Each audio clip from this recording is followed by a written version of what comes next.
Let the word go The forth. challenge, the opportunity to connect. The 1960s, a time of imagination and change, a time of anger and fear. The 1960s, a pioneering program called Challenge. Good evening, ladies and gentlemen. That looked at our connections, our divisions, through the lens of shared values. For something real. 60 years later, we examine our divisions, our connections, our shared pains and successes in a new program called Challenge 2.0. A threat to the abundance of salmon runs in the Northwest seemed inconceivable in 1855. That was the year Washington Territory Governor Isaac Stevens completed treaty negotiations with Northwest Native Americans.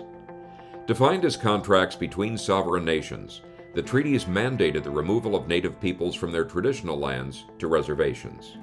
Those contracts also guaranteed the continued ability to hunt, fish, and gather food beyond those lands. In fact, reservation lands were far smaller than the properties given to timber companies alone. Negotiation tactics were said to be such that they would make a traveling peddler blush. New settlers to the territory cashed in on the bountiful runs of salmon. Fish traps built and owned by whites were just one pressure that led to diminishing runs. Just 40 years after the treaties were signed, Indian fishing accounted for less than 5% of what was termed the harvest. Increased logging and soil runoff from now barren slopes damaged salmon reproduction, and by 1935, the development of commercial fishing fleets claimed 90% of the catch. The share caught by Native Americans was then less than 2%. We are standing at the confluence of the Snake and Columbia rivers. Together, the basins formed by these rivers were once the greatest salmon habitat in the world, but no longer. Just as native fish are facing major threats pushing them to the edge of extinction, so there are threats facing what are called the people of the salmon, the Yakama, the Nez Perce, the Umatilla, and the Warm Springs. Last week we began a conversation looking at the threats they face and some necessary solutions they believe could help. So as we carried forth in our discussion from last week, we were talking toward the end about the importance of salmon to the Nez Perce and the various other tribes in this salmon and Columbia River Basin, and also the obligations of that. And so we are very fortunate to again have with us Shannon Wheeler, the tribal chair of the Nez Perce. Shannon, thank you for joining us again. Well, I appreciate being here. It's just a thrill to be able to talk about the issues that we're facing and the fight that we're in. So perhaps some orientation for those that perhaps didn't catch all of last week's program. Give us a sense of context of what the salmon mean to the Nez Perce and the various other parties here in the Columbia and Snake River basins. Well, you know, what Lewis and Clark found here was a Garden of Eden, and you know, the keystone species like salmon that have helped create that and helped mold what this place looks like and what it actually is and what it can produce is a big part of that, and our relationship to the salmon dates back to our creation and our creation story, where the salmon had given himself to us and then would lose his voice once he gave himself to us, and then it was up to us to become the voice. And as we think about that, you know, that's the covenant that we have, and it's an ancient covenant that our people have passed on from generation to generation, and we take that obligation and commitment to heart. And when you talk about generation to generation, many of us that are non-indigenous residents of this area count our history in the United States in this area perhaps 5-6 generations. You said archaeological evidence points a much longer timeline for your people. Yeah, the Cooper's Ferry site that is 16,500 years old is and it could have they could have went deeper into the site, but they stopped there. It was Oregon State University that did that research, and you know, to date us like that is something that some of our stories go back to the Great Floods, and there's high points that we have where our people went during the Great Floods and understood about that conversation. So those stories are still out there that speak to, you know, the time that and points in history, the geological history of the Pacific Northwest, and so we can also date ourselves to our stories that we have that way. If we fast forward to the point where we ended up getting settlers coming into this area, eventually there were the treaties that were developed, and that's a big topic of itself. But in any case, the treaty agreements provided or put several obligations on the U.S. government with assurances to the Nez Perce and the other tribes. What were some of the key elements of those, particularly as they relate to salmon? Well, under Article 3, the obligation for the United States is to continue to uphold our obligation to the salmon, and so our obligation is to be the voice, but we're also able to interact in the way that we're supposed to, according to Tamalwit, the unwritten laws of our people, and that interaction calls for us to be on the ground, to be in the water, and to do the things that we do in order to continue a way of life that is under Article 3 that is so important to that existing relationship then and now. Because of a lack of follow-through on those obligations, it's been necessary for the various tribes in this area to initiate legal action against the U.S. government, and that's been going on for some time, but there's a pause in that now. And I understand that was arrived at relatively recently. Could you tell me a little bit more about that? What are some of the key elements of that? Well, I think the basis of it is that we look at the federal government as a sovereign, as a partner. And as I'd mentioned in the previous episode, that we view ourselves in an obverse relationship with the United States. On one side of the coin, the United States, if you flip the coin over, the Nez Perce, but it's minted of the same. And so that was, once again, that was a mutual agreement to come together to develop a mutual benefit and to prevent burden from happening to either sovereign. And so with that coming together, there was commitments that were made to one another, and long-term commitments that are in perpetuity. And we were reserving rights and we were granting rights. And so by doing that, we give up 13.2 million acres so that we could retain these rights and continue this way of life. And so that sits in the Constitution now. And so to the rule of law, once again, that we are all obligated to the Constitution. And as we look at this relationship with the United States, we look at it as a friendly relationship. And we should be at the table solving the problems. We should be coming together. The courtroom is a last result to say, we really need some attention here. We really need to resolve these issues. And if we have to have a court interpret what needs to happen, then that's the place we need to go. It's not where we want to be, because it's not where we initially started this conversation.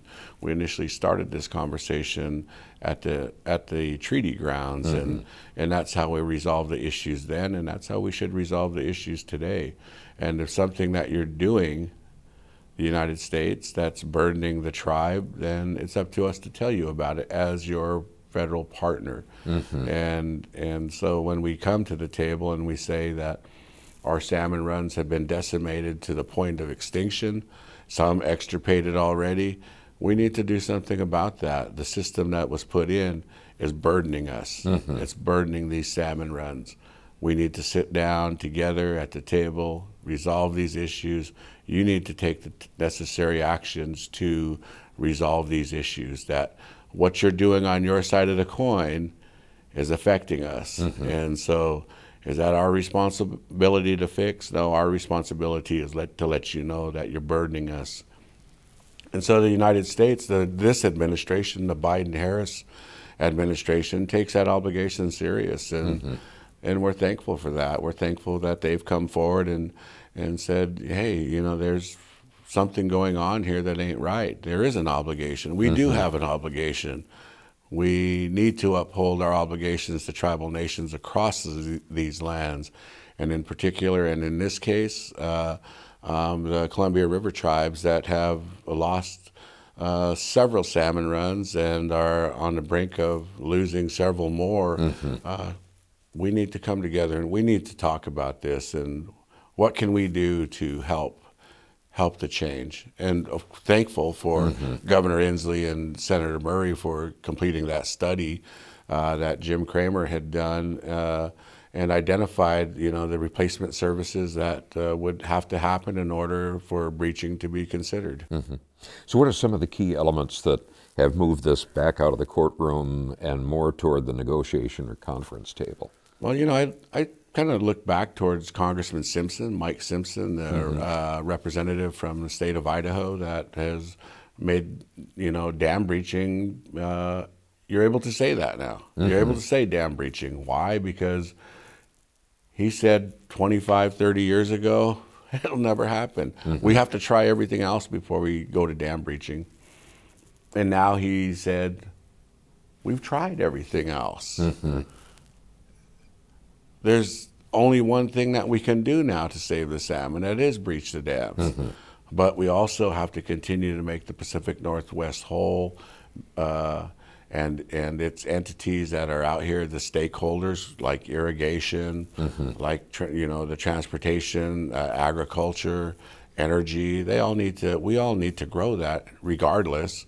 And if we can take the experience that we have, the technologies that we have, and put those to use in a place that's going to be able to transform the Pacific Northwest to become a river environmentally friendly place that's going to help the salmon recover and therefore help the orca and then help the complete river system, whether it's steelhead and lamprey as well, then we need to do that because we're obligated to that. And so thankful for the Biden administration to actually step up. So one of the elements of that, I understand, is clean energy production from alternative sources other than hydropower. Exactly what's being looked at or what's being developed there? Well, you know, as we look at the different technologies that are here currently and the different technologies that are emerging, of course, the Nez Perce, we've done some solar deployment, battery deployment, and we're understanding that can actually happen. And we're looking at how we can do that at a larger scale. Of course, you know, several places around the country are doing big things.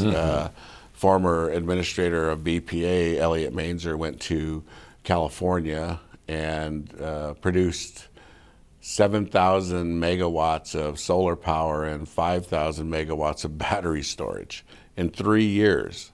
In 3 years he did that. But here in the Pacific Northwest, they didn't do that. But so you can do it. And you know, we're looking at the new technologies like, you know, hydrogen cells, the next generation battery cell. I mean, it's growing by leaps and bounds, and opportunities that are out there to get us off of fossil fuels and environmental unfriendly systems like the hydro system, which kills fish. And wouldn't there be a potential for the Nez Perce and your neighboring tribes, the Yakama, the Umatilla, the Warm Springs, to also be major players in clean energy production under part of this agreement? I think energy sovereignty is a big thing for tribal nations, in particular here in the Northwest. As you know, we're looking to try to help resolve the problems, and you know, we don't want to be the problem. We want to help solve the problem, and so if there's an opportunity for us to develop and deploy any type of renewable energies, well, we're in, and we want to take those technologies and utilize them in a way that's going to help the planet. Is there an element of gamble for the tribes here in this agreement or this stay of the legal action? Certainly, because it comes down to a vote of Congress to authorize breaching and for breaching to occur. You know, so we look at you know, upgrading the system, whether it's irrigation, upgrading roads, bridges, highways, the energy grid, all of these things that are looking to change the Pacific Northwest, we still, those things still have to be in place, and Congress needs to take the actions once they see those things in place that, yeah, we can transition into renewable energies and remove the earthen portions of these dams, breach these dams, and then save the salmon at the same time without missing a step here in the Pacific Northwest. Right. Now, part of the element is also a change in the way water is spilled over the dams. What are some of the pluses and minuses of that in terms of the health of salmon runs in this area? Well, high spill, of course, is what's best to convert a river from a lake to some remnants of a free-flowing river. So that high spill actually helps the out-migration of the juvenile smolts. And so we're looking at the different times that these juvenile smolts are running down, running the river. And so we have the spring runoff that has the spring fish running down the river system. Then we have our summer and fall regimes of spill that are made to help those species.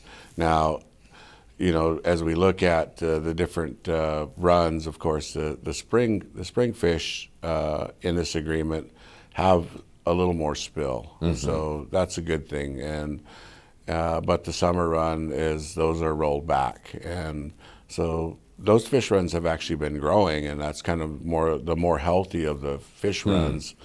So we kind of take a gamble there that these fish runs are healthy enough to sustain the amount of time it's going to take to replace irrigation, transportation, and energy to be able to allow for breaching. And we're hoping, and we're going to monitor that really close. That's one of our key things, is that monitoring these fish runs and counting those numbers are truly important for us to determine how long we're going to stay in this stay of litigation. I was going to ask you, you do have the option to go ahead and go back to litigation if you see that these are not doing what they need to do. Exactly, and that's kind of our safety valve that we have, and I think it's the federal government understood that in order to uphold their obligation, we also need to have some certainties as well. People always want certainties. Public utility districts definitely want certainties in their affordability and reliability of power. But once again, the fish, we need some type of certainty that they're not going to go extinct. I think you had a recent conference west of the Cascades at the Tulalip Conference Center, and did that give you added hope that there are more groups that are signing on and recognizing the importance of salmon and the importance of addressing treaty obligations? Yeah, I think there is. We feel a lot of momentum growing in the understanding of what ESA means, what treaties mean, what those obligations mean to the environment, and I think tribes coming together, getting an understanding of one another and how we've all been affected by this system that has been put in. And we talk about health, we talk about the economics, we talk about the spirituality, the cultural aspects of how we've been affected and impacted over the last 80 years of since the inception of dams. And then we look at the non-governmental organizations that are out there fighting for clean water, fighting for the environment, trees, birds, aquatic species. We all have something in common, that we're trying to restore a healthy place and build a healthy place for the future. As we continue to get deeper and deeper into the climate crisis, there's a deep understanding with one another that we do have these things that are in common with one another, that we can stand together and actually make change. we can affect change. And so there's other groups too. There's several evangelistic groups out there that have supported, our Covenant of the Salmon film and said, hey, we want to support what is happening here.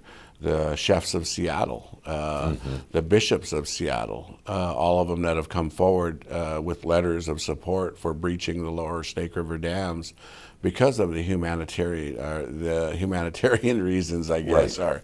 are for humanity, I guess is the word that I was looking for. We look at, I think the question comes up to, will breaching the dams make a difference? And we've seen examples already that is the case. We look at the Elwha River and the dams in place there, and once they breach that has been quite a success story, hasn't it?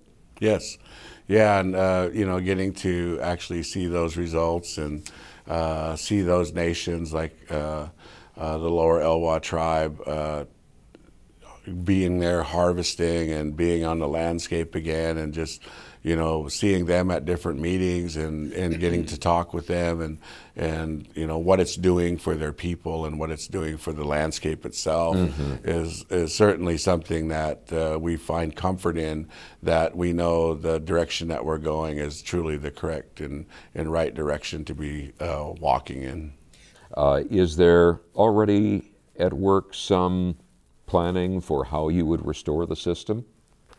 Yeah, I think that's something that has been happening. Some of the science is a little beyond me, but I think understanding what's there, what was there before, will come back again. If we were to look at the alternative, if there were to be continued extinctions and loss of salmon here in the Pacific Northwest, how would you define that kind of future? Not only for the Nez Perce and the indigenous peoples, but also for the Northwest at large. I think that's a sad future. That really is a sad future for, the species themselves, that had nothing to do with their demise. Nothing to do with what they have done is killing them. And so, if we're not doing something about that, at least we're fighting, right? I mean, at least we're trying to get the point across that change needs to happen. It needs to happen soon. That's the really difficult part, is that, some people that are, their interests lie somewhere else. And so they're unwilling to change, even at the cost of life. They're unwilling to change. That's where we look to the will of people and the will of commitment here. If we really truly want to change and save the salmon, change the system, we actually need to grow the will. And in order to grow the will, you have to make some small changes here and there. And I think, as we look at a future without, we really don't want to face that sadness. As you look at the future, at the recent climate conference that was held in the Middle East, one of the very influential people that spoke is a diplomat from Costa Rica.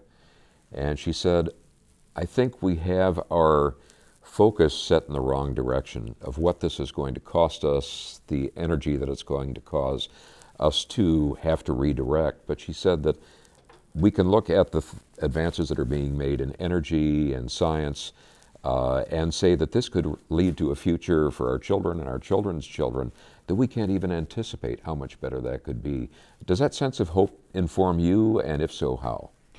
Yeah, I think the COP28, of course, talking to some people who are actually there too, and hearing the remarks that were coming out of COP28, it gives great hope that energy is on the cusp of changing to something better, and will continue to advance. So that's for the whole planet. That's changing for the whole planet. I mean, we're not going to Mars anytime soon. We're not going to the moon anytime soon. I mean, like Al Gore said, keep your eye on the prize.